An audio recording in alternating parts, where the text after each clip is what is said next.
And to show you folks that I was not kidding, this right here is the centerpiece for that entertainment center.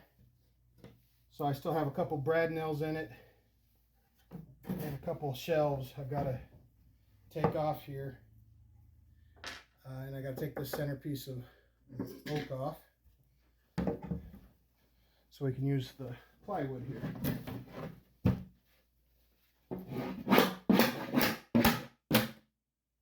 There we go.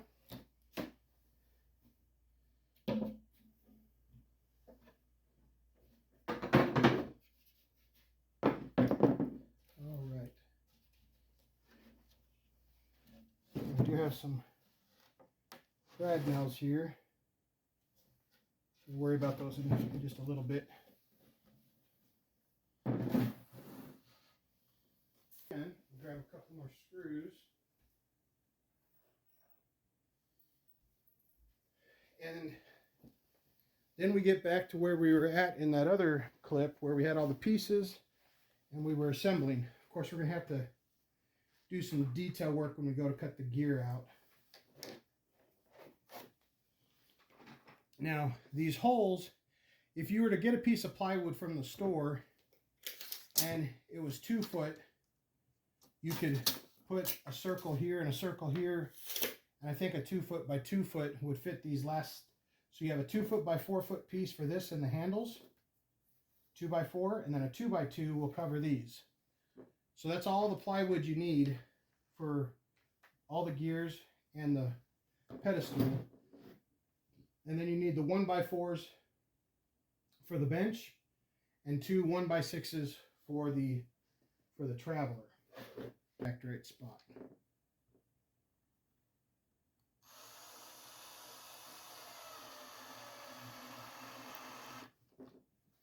Okay, so there's our center.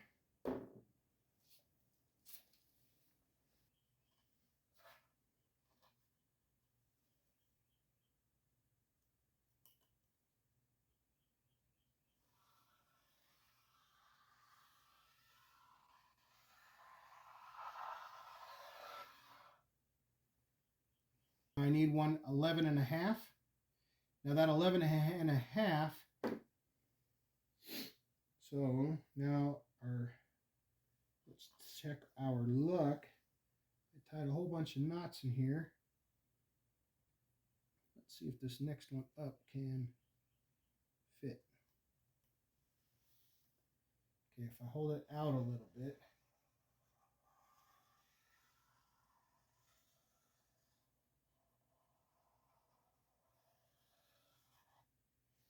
Yeah, there we go.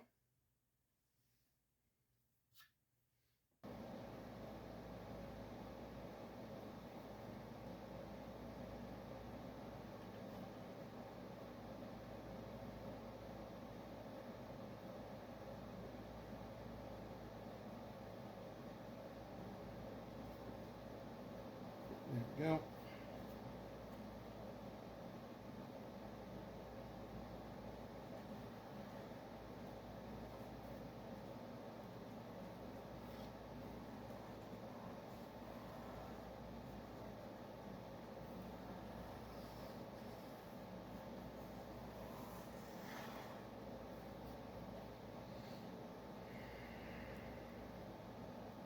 All right, so this is going to have teeth,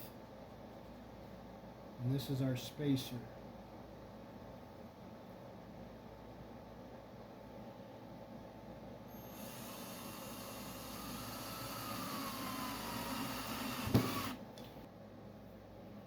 Okay, and then I remember one of these guys, pretty darn close, that one right there.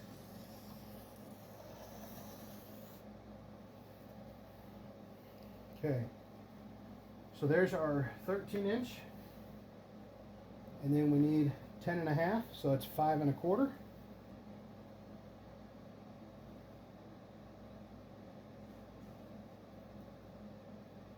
Okay, I'm gonna have to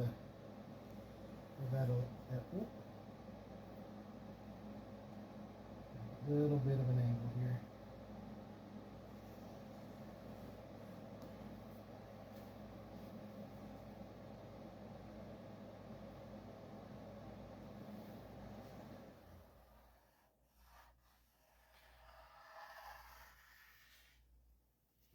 we go.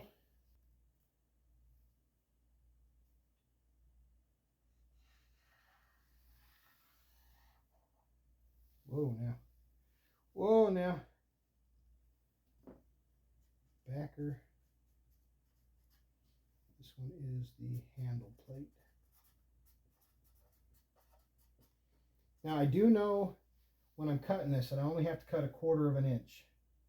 So when I do this, I know this one is good.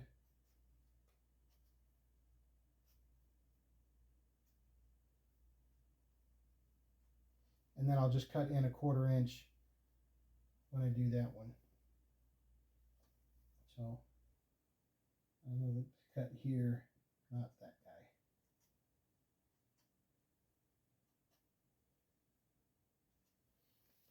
Okay.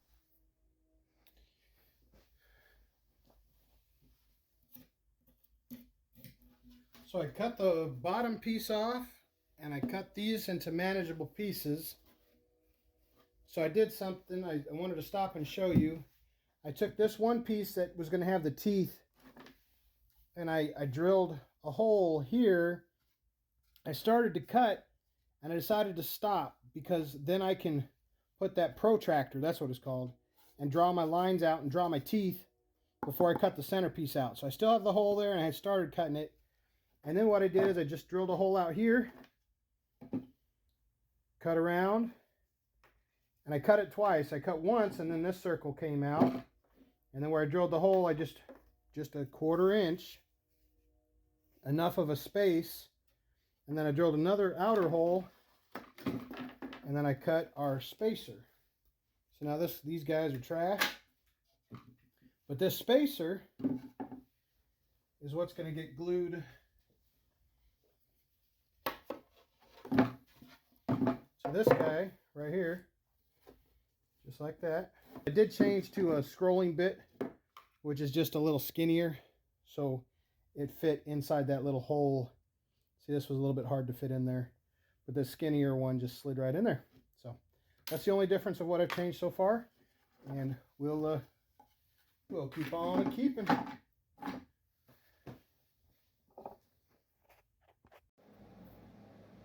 Okay, I got the next one cut out.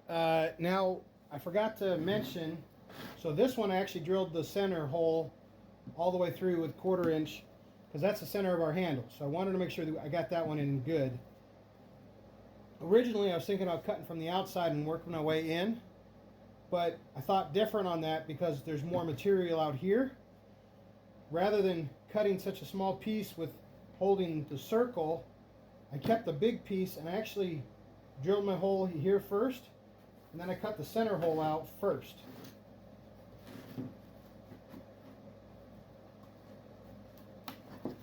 So I cut that piece out first, and see I had all this material. So I went back to my little drill hole, and I was able to hold it and spin it, and cut out that 1/4 inch space gap. And then again, I still had all this material, so I drilled my hole outside the line, and then went around and was able to cut that one. So just as a heads up, that worked really, really well to have material to hold on to. So that goes there. The inner gear goes in there, and then there's the 3 gears that go in here. Then this is the backer. And those 3 all line up pretty good. That is not too bad, not too shabby for hand done. But the hand gear and then the handle goes like that. And if you've got other tools to use, you can, but I just wanted to show proof of concept that the hand tools work. I'm not going to route or sand these guys until I get the teeth in it and actually test it. I want to test it rough and to see if this center axis does what I think it'll do. I think we should be able to get a good machine out of this thing with this design, even in its rough format, and then sanding up and cleaning it up. That'll be up to you on how much of that you want to do.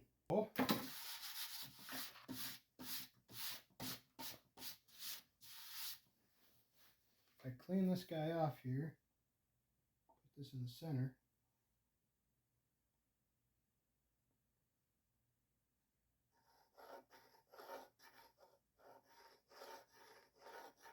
Now that screw hole is just a little bit bigger than my poker here, so I'm going to do this just in a couple spots.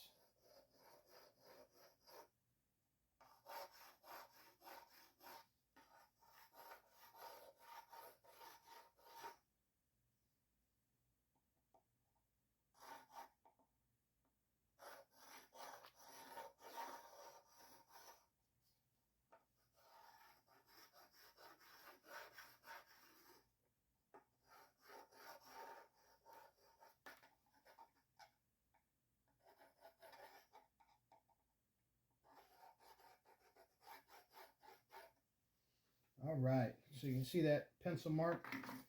So now when I center this guy in here,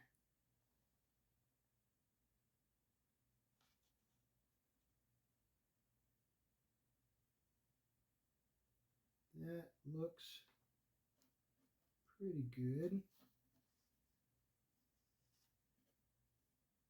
Let me spin this around a little bit and try to get it a little bit more even here.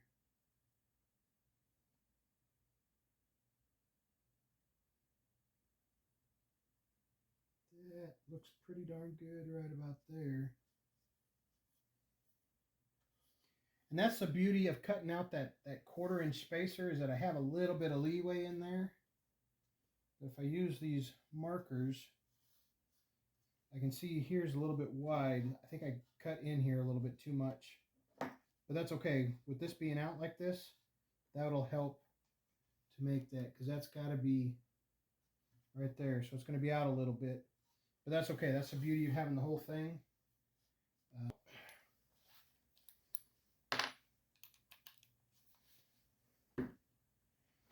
All right. Now we want it just like that.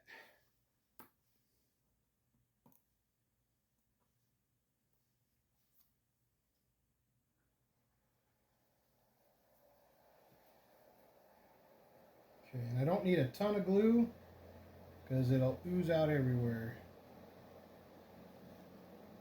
I am going to put a couple screws in here.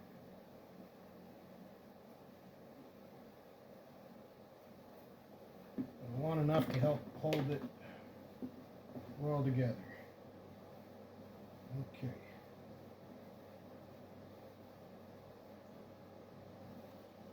All right, so I'm more worried about my pencil mark because I want to be centered on that hole.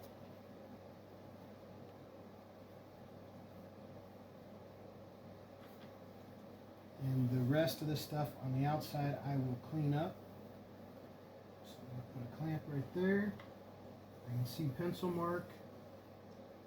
I see pencil mark. I see pencil mark. And I see pencil mark. Okay. Whoa. I threw that clamp on it. That spacer moved on me. These guys like that. That's the other reason I like to put a couple screws in there. I'll move with the glamps and the glues. I'm going to make up some words here. These guys are not, we'll find out.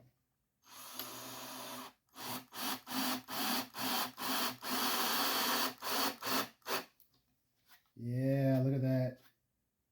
Beautiful. Put the hole through the back.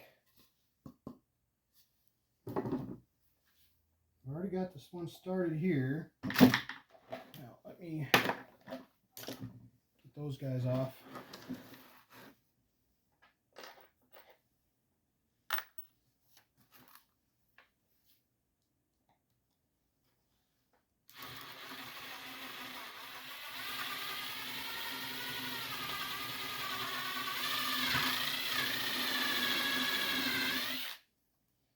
And again, this is a sacrificial table.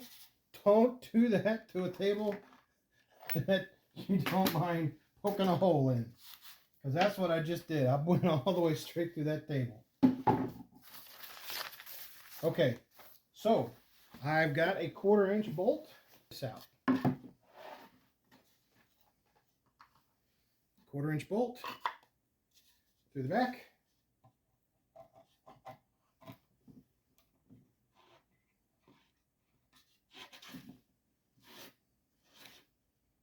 Okay, and this is the handle plate. So let's check the gap. Because that's my concern. As long as the gap is consistent, remember, it's more important to be consistent than right. Okay, and I have a little bit of a bump right here. The rest of that, I'm looking down here at my pencil mark, is good.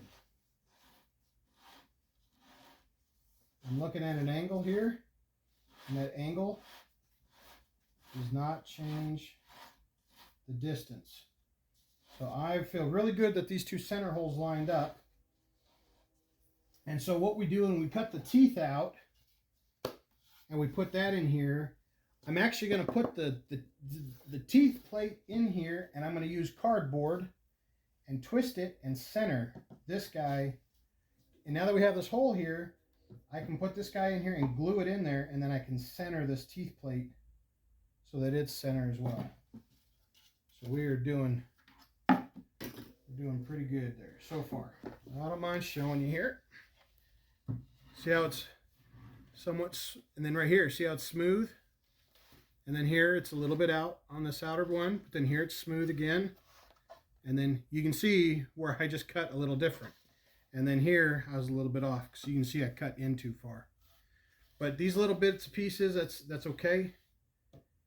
And it's just about taking your time too. You can see here that I cut in a little bit too much here.